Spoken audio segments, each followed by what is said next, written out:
So Apple just launched its iPhone 17. September 4th is when they launched it. And the announcement of the launch, Apple lost $108 billion. Sorry, how? Because, again, another iPhone launch with nothing new. They launched an iPhone 17 Air, which is effectively the iPhone 6 again. So like a skinny phone. The iPhone 6 was the worst performing iPhone to date. So why they relaunched something that didn't work, number one. Number two, what they called it the iPhone Air, which I think is actually brilliant from a messaging standpoint because it taps into their laptop models. Then they have the iPhone 17 Pro and the iPhone 17 Pro Max. And the camera is like the quality of the camera is the same across phones. So there's no differentiation on camera quality. The iPhone Air to the iPhone Pro and Pro Max does have the 3 different like camera nodules, but really other than that, like not much has changed. Like they tried to like fake, you know, how nice it looks on the website, but like all the memes that are coming out, like people are like pissed off that they're ruining this yearly launch point without any changes. You know, I'll go to you once. I like your brand. You sell me a piece of crap. You know, I'll be a little. You do it again, but like they're in the 4th or 5th iteration. Yes. Of newness without value. Yes. Right? And if you can't get fucking Siri and AI sorted out properly, still. Another year. Right? They launched the phone again and there's no Apple Intelligence. Somebody get me in touch with Elon because this market is ready for a disruption. The top Apple phone, the most expensive one, is available to an ordinary citizen and a billionaire. There's no differentiator. Elon needs to come out and create a phone that has the best end-to-end encryption,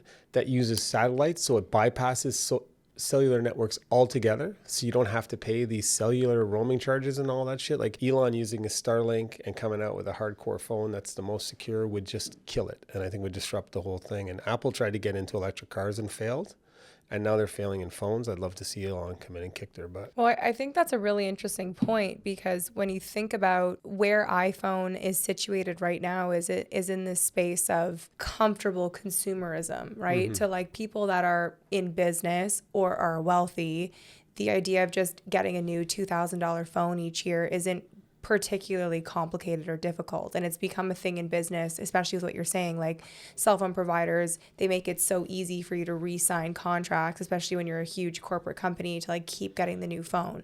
So what's driving a lot of that consumerism isn't a great brand, but it's like ease of access. The brand lesson that is when you've built an exceptional brand, it takes a long time, but it can also take a long time to break it. Like Apple, just the aesthetics of the store, it still is the cooler phone, even though they're betraying the customer on so many levels right now. So the brand has a long dying cycle unless it does something differently. But any one of these mistakes to somebody who was growing their brand or hadn't got to, you know, brand mastery beforehand could lose their whole business. The only reason Apple can survive this is because it has a monopoly on a certain segment. Otherwise, they'd be done with these errors. It's interesting because I'm still tied to Apple. Although I can have these conversations, it's inconvenient for me to move away. I'm not compelled at all to go and spend money on the phone this year. And that is showing me that my buying behavior is changing and why it's right for other brands to step in and to close that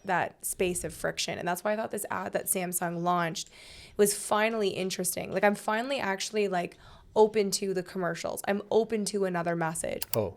So look, it's like Apple's overrated. Growth is because #I can't.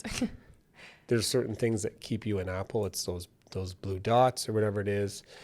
The security is the number one. Like we work with, I'm affiliated with a private investigating company, and I work with some of the top cybercrimes people in the world. They dream of getting Samsungs. If they can get their hands on a Samsung, right? They dream of a Samsung. They hate getting their hands on an Apple. Just levels, orders of magnitude harder to break into from a security perspective, right? So Apple has kind of almost taken a little bit of the BlackBerry business model because it was it's more secure, right? It's not that secure. I think Tesla could do better, but when you're looking at these ads, like what motivates somebody to leave something that has such an imprint of style on it, right? And it's not saying people are complaining about Apple on text. Like you really have to find a way to dig into making somebody make that move. Well, what I also found though really interesting about this last launch is that they made the phone look more like a Samsung. Like it looks more like an Android, which I find really fascinating. So here, like, look, this is the phone. You're right. See how it's got that like back panel?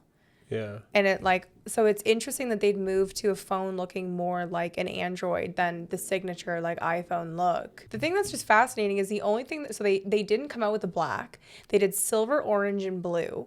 So people are really pissed because black was like their most like successful color, but I guess it gets scratched really easily.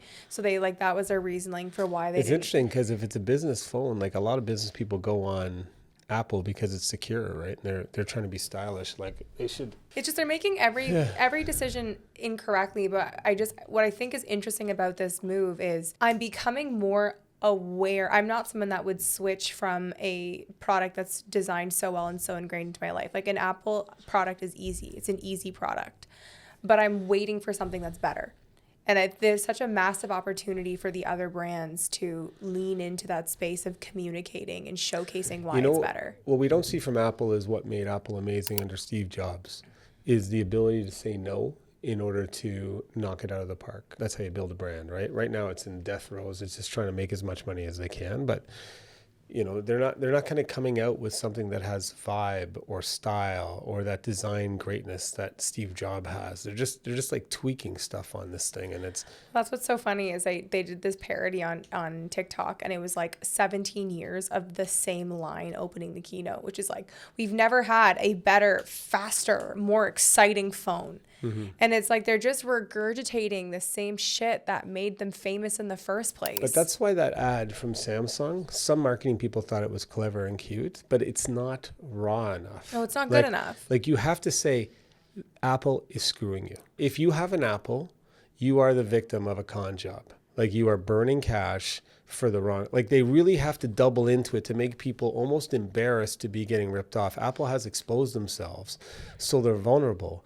But you have these meek people in marketing departments who want to do things that are kind of clever or whatever, but you gotta go for the jugular if you're gonna knock the top dog off the mountain. The reason why Apple does so well is because the packaging is so well executed. Yes. Right? Like the ads, even though the message isn't the best anymore, like visually looks the most beautiful. Apple has secured that like Nike level of branding. Like you can just tell it's an Apple, even if there was no text on the ad, you can tell it's an Apple ad. And the stores, to your point, the way that they've designed the storefronts, like the experience, the packaging around Apple is so well done that it remains in your mind as like the leading brand. What the competitors need to be doing is hiring the best people. You're right. Like to hit them off of they need to be having aggressive messaging, better ads. I feel like the Samsung or the Android ads are always like the redheaded stepchild. Like it's just like the students in marketing school that like didn't do that well and got like a second, like they're picked over. Like they're the second rate team. Like the ads are never that good. And I couldn't tell you really anything about the Google phone